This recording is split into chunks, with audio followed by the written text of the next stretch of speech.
ছাত্ৰ ছাত্ৰীসকল পৰীক্ষা সমাগত সেইবাবে আমি অন্য এটা কবিতা কবি বিহাৰীলালৰ দ্বাৰা ৰচিত দোহা দশক কবিতাটো আৰম্ভ কৰিছোঁ। হিন্দী সাহিত্য জগতৰ অন্তৰ্গত ৰীতিকালৰ আটাইতকৈ সৰ্বশ্ৰেষ্ঠ কবি হিচাপে বিহাৰীলালক মনা হৈছে। তেওঁৰ আটাইতকৈ খ্যাতি একমাত্ৰ আধাৰ হৈছে ছয় নামৰ গ্ৰন্থখন। তেখেতে 1662 চনত এই ছয়খন লিখি শেষ কৰিছিল। এই ছয়ৰ বিষয়ে চমুটোকা আহে, সেইকাৰণে মই অনুকিয়াই গৈছোঁ। সময় কম, বহুত সময় লাগিব, সেইকাৰণে আমি লেখকৰ পৰিচয়টো তোমালোকে পঢ়িবা, মই নাই দিয়া। দোহা দশকৰ সাৰমৰ্মটো শেষত দিছে, কবি পৰিচয়ৰ শেষত যে দোহা দশক শীৰ্ষক के अंतर्गत संकलित प्रथम 5 दोहे भक्तिपरक और शेष 5 दोहे नीतिपरक हैं। कविवर बिहारीलाल रचित भक्ति नीति के दोहे संख्या की दृष्टि से कम होने पर भी भाव भाषा और अभिव्यक्ति भंगिमा की दृष्टि से अत्यंत महत्वपूर्ण है। कवि बिहारीलाলৰ দ্বাৰা ৰচিত এই সংকলিত প্ৰথম 5 শাৰী মানে 10 শাৰী কবিতা হৈছে ভক্তিপৰক আৰু শেষৰ 5টা দোহা 10 শাৰী নীতিপৰক। কবিবৰ বিহাৰীৰ দ্বাৰা ৰচিত কাব্যবিলাক কবিতাবিলাকৰ ভক্তি নীতিৰ শেষৰ দোহাৰ সংখ্যা যদিও দৃষ্টিৰ ফালৰ পৰা চাবলৈ কম দেখিলেও কম হ'লেও ইয়াৰ ভাৱ ভাষা আৰু অভিব্যক্তিৰ ভংগিমাৰ দৃষ্টিৰে কিন্তু অত্যন্ত মহত্বপূৰ্ণ। দোহা দশক কবিতাটো বাৰে বাৰে ঘৰত পঢ়িবা, শব্দবিলাক যথেষ্ট টান। দোহা দশক शीश मुकुट कति कासनी कर मोरली उर्माल यही बानक मो मन बसो सदा बिहारीलाल। कवि बिहारीलाले কৃষ্ণৰ যে মোৰ হৃদয়ত তুমি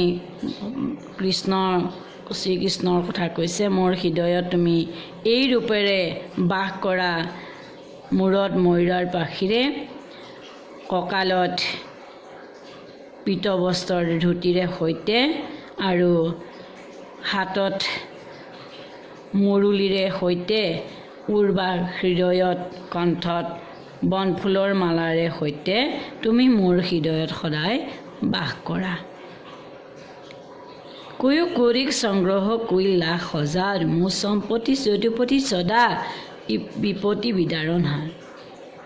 কবি বিহাৰীলালে কৈছে, এই পৃথিৱীত মানুহে লাখ লাখ কোটি কোটি হাজাৰ হাজাৰ টকা উপাৰ্জন কৰে, কিন্তু মোৰ একমাত্ৰ সম্পত্তি হৈছে যদুপতি, যিজনে সকলো দুখ কষ্ট তৰণ দুখ কষ্ট দূৰ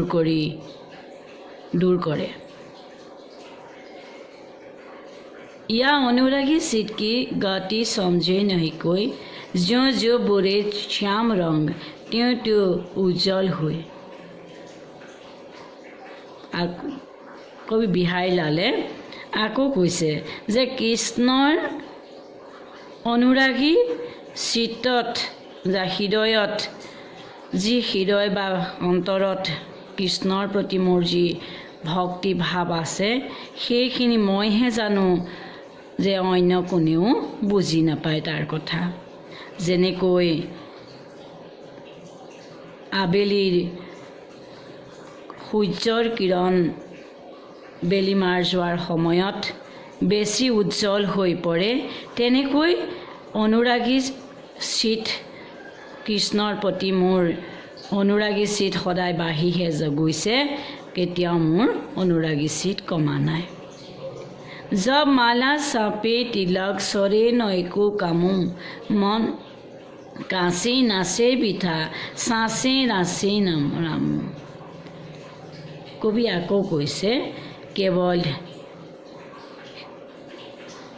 মূৰত কপালত চন্দনৰ তিলক, ডিঙিত তুলসীৰ মালা বা ৰুদ্ৰাক্ষৰ মালা পিন্ধিলে, ফুট ল'লে তেওঁ ভকত হ'ব নোৱাৰে। যেতিয়ালৈকে তেওঁৰ মনৰ পৰা বিষয় বাসনা, কাম ক্ৰোধ লোভ মোহ এইবিলাক আঁতৰি নাযায়, মনটো পবিত্ৰ নহয়, কেতিয়াও কিন্তু ভগৱানক লাভ কৰিব নোৱাৰে। পবিত্ৰ অন্তৰেহে, পবিত্ৰ মনেৰেহে ভগৱানক লাভ কৰিব পাৰে। কি যে চিত চুই তৰে যিহি পতিতেউনো কেঁচাত মেৰে গুণ অগৌণ গণৌ ন গোপীনাথ। বিহাৰীলালে কৈছে যে সেই প্ৰভু, যে যিবিলাক এই পৃথিৱীত পাপী লোক আছে, সেই পাপীসকলৰ নিচিনা ময়ো এজন, ময়ো তেওঁলোকৰ লগতে পতিতনো কেঁচা, ময়ো তেওঁলোকৰ সেই পাপীসকলৰ লগতে ময়ো এই পৃথিৱীত আছোঁ। সেইকাৰণে মোৰ দুগুণ বিচাৰ নকৰি মোক তুমি উদ্ধাৰ কৰা প্ৰভু গোপীনাথ, এই বুলি কৈছে। শতক ন চাৰতো ঘটক হওঁ সজ্জ নেহু গম্ভীৰো ফিকো পৰে ন বড়ো ঘটেই ৰংগৌ চোল ৰংগ চিৰু।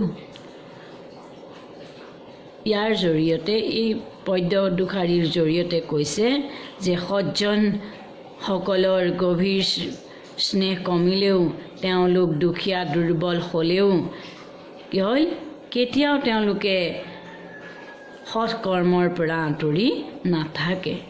যেনেকৈ ৰঙীন বস্ত্ৰখণ্ড যিমান ধুলেও ৰংহীন হৈ নপৰে, ম্লান নপৰে, তেনেদৰে এই সজ্জন লোকৰ ভগৱানৰ প্ৰতি ভগৱত প্ৰেম গম্ভীৰ, আৰু সেই গম্ভীৰতা সদায় বাঢ়িহে যায়, কেতিয়াও নকমে।